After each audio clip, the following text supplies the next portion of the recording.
Le cercle RH, le débat de Smart Job pour parler du sexisme. État des lieux en 2025, à l'occasion de ce baromètre Stop. On y reviendra dans quelques instants avec mes invités, avec des chiffres toujours effectivement très forts en matière de sexisme ordinaire. On va les commenter dans quelques instants.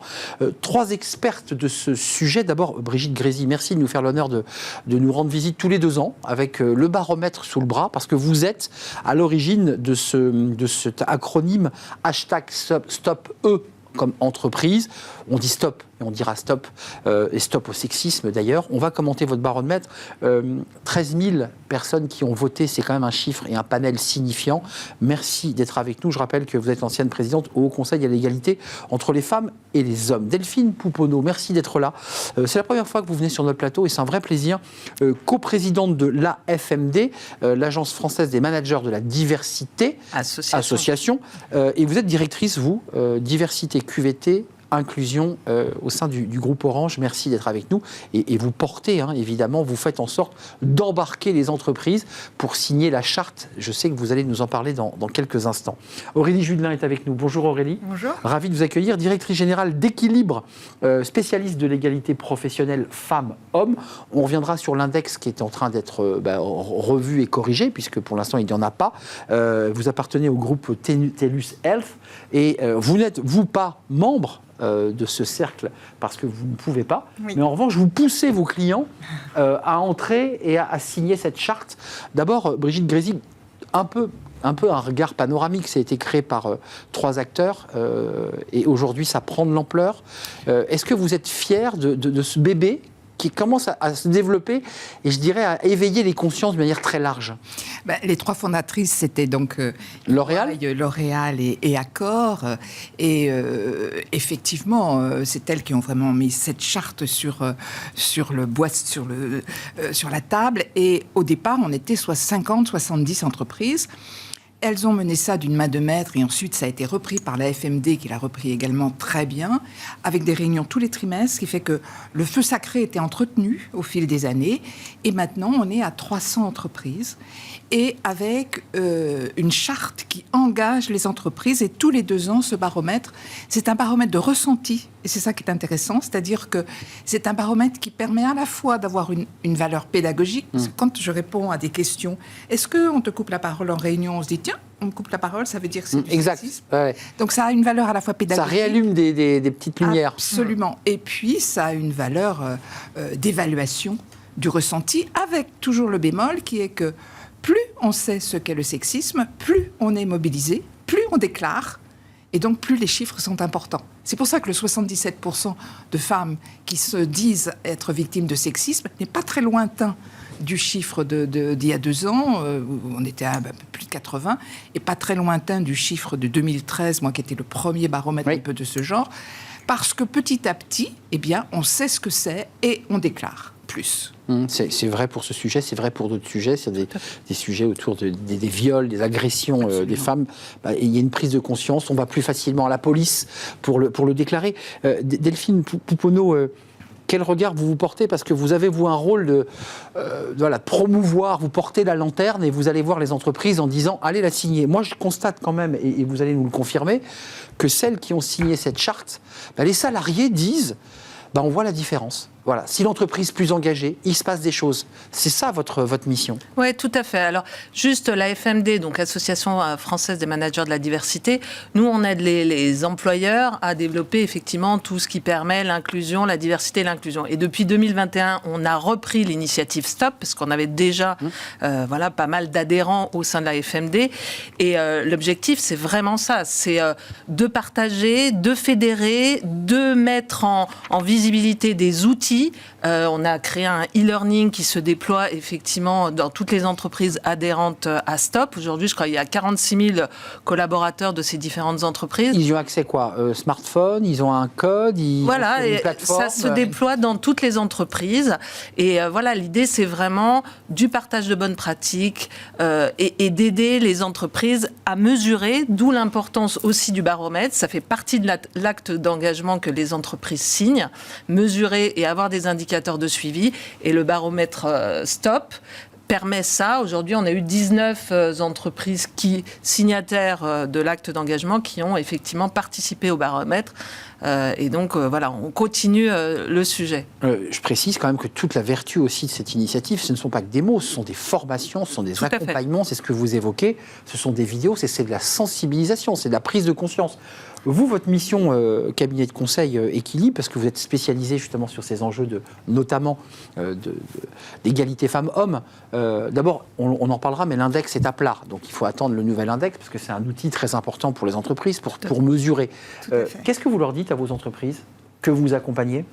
Alors déjà, on les accompagne et on les encourage effectivement à signer cet acte d'engagement, puisque c'est déjà un premier pas. Et puis en fait, notre enjeu, nous, c'est de transformer des pratiques de travail et de faire en sorte que l'égalité formelle se traduise en actes réels et significatifs dans le quotidien des entreprises et dans le quotidien des managers, des manageuses, des collaborateurs et des collaboratrices.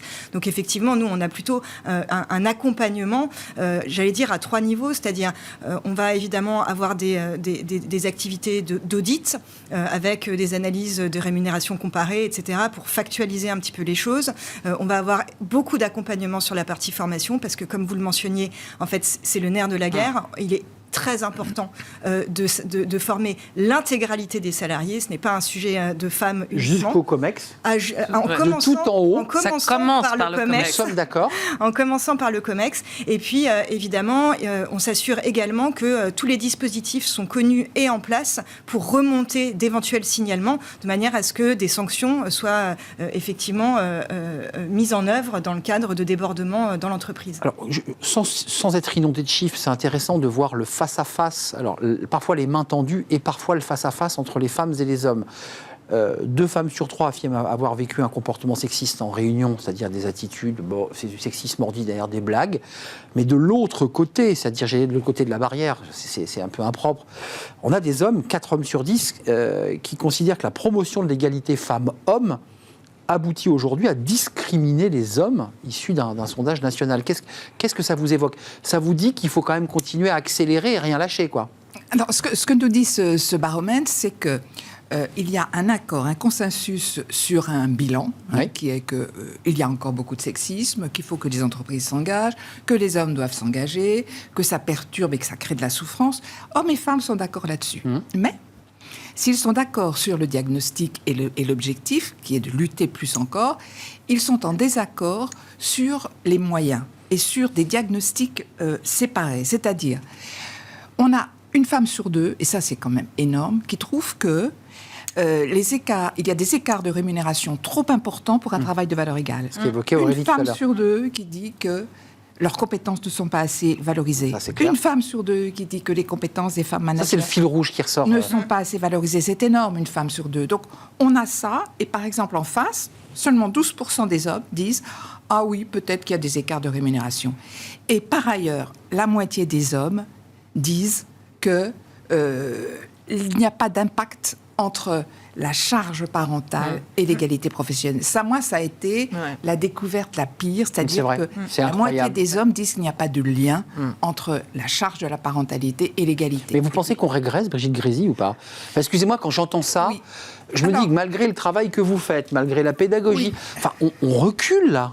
Moi, je trouve que le baromètre est parfaitement en écho avec d'autres types d'enquêtes qui ont eu lieu, notamment le HE, etc. C'est-à-dire que, et surtout dans la population jeune, parce qu'on dit 77%, mais 86%... C'est pas les seniors, c'est les jeunes aussi. Il y a une bipolarisation croissante, avec une forme de rétrécissement des hommes sur un statut ancien. C'est ça. Et un renouveau des stéréotypes. Et avec des femmes qui sont de plus en plus allantes, alertes et demandant plus... Et donc ça crée des frictions. Ça crée des frictions. Et pour ma part, je pense que c'est ça sur lequel il faut travailler aujourd'hui. C'est cet écart. Delphine Pouponneau, vous vouliez intervenir parce que... Oui, parce qu'effectivement, avec la FMD, on sort aussi une enquête avec la conférence des grandes écoles pour justement interroger les stéréotypes de genre dans les écoles de management et les écoles d'ingénieurs. Et on voit qu'effectivement, les stéréotypes perdurent et on a du mal à déconstruire... Perdurent et progressent, moi j'entends. Et voir progressent. Donc il y a un vrai enjeu à continuer et à commencer très très jeune, parce qu'on voit bien que c'est très jeune que cette dichotomie apparaît. Aurélie Judelin, on entend l'enjeu pédagogique de prendre le temps d'expliquer, mais on voit aussi qu'il y a des frottements, qu'il y a des difficultés, il y a des zones de tension. Oui. Vous les ressentez, vous aussi, avec vos clients, avec cette espèce de résistance, en disant, attendez, ça commence à bien faire, ça va trop loin tout ça. Oui, alors, en fait, on le constate au quotidien et depuis, on va dire, 18 mois, 2 ans, dans l'explosion des enquêtes pour faits présumés de harcèlement. C'est-à-dire que en fait, la corde se tire et puis quand elle lâche, effectivement, la parole se libère et on a de plus en plus d'interventions sur ces sujets. On parle bien d'enquête présumée, hein, donc on n'est pas toujours dans des cas avérés de harcèlement, que ce soit du harcèlement moral ou du harcèlement sexuel, mais on se rend bien compte qu'effectivement de cette bipolarité et puis du fait que probablement que dans ce combat pour l'égalité, les hommes se sentent vraiment clairement mis de côté. Alors qu'on se rend bien compte que dans toutes les actions qui sont en lien avec l'égalité salariale ou l'égalité professionnelle, ces actions peuvent aussi profiter aux hommes. Puisque quand on parle d'un équilibre vie perso, vie pro... Les hommes aussi y aspirent. En fait, les hommes aussi aspirent à avoir davantage de temps libre ou à pouvoir équilibrer leur temps davantage. Mais comment on réconcilie ? Vous avez un regard d'experte aussi, une vision politique, parce que c'est un sujet politique au fond tout ça. Comment on les réconcilie, ces femmes et ces hommes ? Parce que c'est pas un club de femmes, stop. Il y a les hommes et les femmes. Non, mais c'est important de le préciser. C'est pas des femmes qui parlent entre femmes de leurs difficultés, voire même de leurs souffrances. Comment on réconcilie ces deux pôles qui semblent aujourd'hui s'éloigner de plus en plus ? Je crois qu'il faut parler un langage de vérité parce que ça suffit pas, je pense, de dire que l'égalité, c'est bénéfique pour tout le monde. Les quotas, c'est quand même une arme qui, finalement, empêche certains hommes d'accéder facilement à des postes. Copé-Zimmermann, Rixin. Que la cooptation, c'était des quotas déguisés qui empêchaient les femmes d'accéder. Donc, c'est une forme de parallélisme. Mais il faut parler le langage de la vérité. Le langage de la vérité, c'est que les hommes ne vont pas dans la sphère privée. Et ça, il faut le dire. Il y a des balbutiements, des frémissements, etc. Mais quand on regarde les enquêtes de l'INSEE, ça ne bouge pas beaucoup. Et ça veut dire qu'il faut complètement transformer le récit. Il faut transformer le récit de la parentalité. La parentalité, c'est quelque chose qui est inhérent aux salariés et pas seulement au moment de la naissance. C'est quoi ? C'est rassurer l'homme, lui dire tu peux le faire aussi. C'est pas le rassurer. Il t'est dédié cet espace. C'est lui dire que s'il est performant dans la sphère privée, c'est parce qu'il y a un écosystème autour de lui qui lui garantit. On revient sur ce chiffre qui vous a heurté. Donc il est complètement dépendant. Ils sont complètement dépendants en fait. Donc ils n'ont pas. Vous nous dites quand même en plateau là aujourd'hui, on est en 2025. Il n'y a pas de compréhension. Ils n'ont pas compréhension que s'ils réussissent aujourd'hui professionnellement, c'est parce qu'à côté, quelqu'un fait le job. Il n'y a pas de compréhension et surtout, il n'y a pas encore suffisamment de considération pour les femmes. Les femmes ne sont toujours pas légitimes parce que dans leur tête, ce qui appartient à la sphère privée n'est pas valorisé et délégitimé. Et tout notre combat, ce sera de montrer que la sphère privée, elle crée des compétences valorisables autant que la sphère publique. J'ai quand même 2 directrices sur le plateau, dans leur vie privée et professionnelle. Vous en avez bavé pour y arriver ? Parce que c'est si difficile que ça que de devenir directrice et directrice. Moi, ce que je voudrais rajouter, c'est qu'il faut aussi aider les hommes qui veulent prendre cette part de charge parentale à les aider. Parce que là aussi, il y a des stéréotypes. On entend souvent...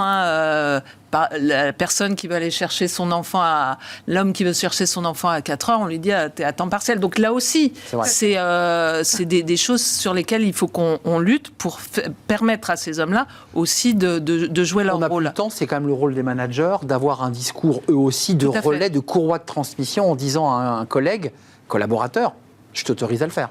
S'il y a la pression, je ne le fais pas. Et congé paternité, il faut le pousser aussi, il faut montrer l'exemple. Ils ne le prennent pas tous. Non, ils ne le prennent pas tous. D'où le rôle d'exemplarité qu'ont effectivement les membres de COMEX, les directeurs, etc. Aurélie Judelin, avant de nous quitter, directrice générale d'une entreprise qui justement fait du conseil sur ces sujets. Vous en faites du conseil, vous les voyez, les CEO, comme on dit. Vous avez un discours de vérité comme ça, en leur parlant droit dans les yeux ? Il faut. En fait, je pense que de toute façon, on n'a plus le choix. À l'heure où on en est, et vu le peu d'avancement que nous constatons, en fait, il faut avoir ce discours de vérité. Et surtout, en fait, il faut avoir un lien direct entre les défis qui nous attendent sur le marché du travail, donc des enjeux d'efficacité, et la nécessité d'avancer sur ce sujet. Donc, pour moi, c'est intimement corrélé. Un tout dernier mot, on est en retard. Mais non, mais je veux dire que c'est bien joli de dire les femmes à la maison et les hommes au travail, mais c'est pas possible. Aujourd'hui, le taux de divorce est d'1 sur 3. Les femmes, elles doivent avoir accès à l'émancipation économique. Débat passionnant, mesdames, avec beaucoup de questions. Merci à vous, Brigitte Grésy. Merci, Delphine Pouponneau, coprésidente à FMD. Merci, Stop. Vous en êtes l'une des créatrices, et Aurélie Judelin, directrice générale d'Équilibre, cabinet de conseil. Merci à vous trois, mesdames. C'est un vrai plaisir. Et vous revenez quand vous voulez nous parler de ces sujets qui semblent reculer quand même doucement, mais sûrement. La suite, fenêtre sur l'emploi pour parler de l'environnement de travail, mais de la génération Z, la Gen Z. C'est compliqué, on en parle.